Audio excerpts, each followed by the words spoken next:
ভীষণ শক্তিশালী আর চালাক। রাশেদ, জি সাহেব। আমার ওই হাতিটাই চাই। কি বলছেন সাহেব? ওটার পিছনে লাগা মানে সাক্ষাৎ মৃত্যুকে ডেকে আনা।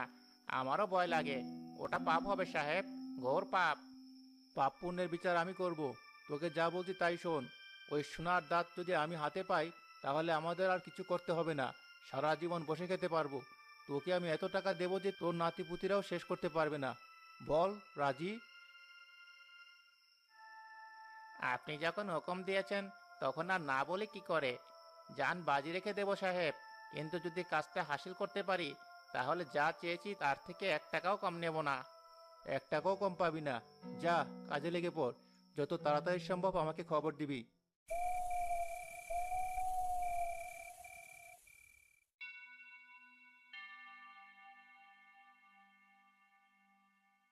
কি হলো? এক সপ্তাহ হয়ে গেল, কোনো খবর নেই কেন? তোরা কি কাজ করছিস নাকি ঘুমিয়ে আছিস? সাহেব, মেজাজ গরম করবেন না। জঙ্গল তোলপাড় করে খুঁজেছি। রাতকে দিন আর দিনকে রাত করে ফেলেছি। আপনার কথা মতো কয়েকটা সাধারণ হাতি মেরেছি টাকার প্রয়োজনে, কিন্তু ওই সোনার দাঁতওয়ালা হাতির ছায়াও দেখতে পাইনি। সাধারণ হাতি দিয়ে আমার চলবে না। আমার ওই বিশেষ জিনিসটাই চাই। নাকি তোরা আমাকে বোকা বানাচ্ছিস? টাকা নিয়ে বসে আছিস? ছি ছি সাহেব, এর কথা বলবেন না। আপনার নুন খাই, বেইমানি করব না। কাজটা খুব কঠিন। আমার একটা লোক হাতির তাড়াকে পা ভেঙেছে। খাদিজা ম্যাডাম নিজে জঙ্গলে টহল দিচ্ছেন।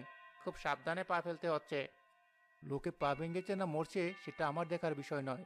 আমি কাজ চাই। আর মাত্র 3 দিন সময় দিলাম। এর মধ্যে যদি ভালো খবর দিতে না পারিস,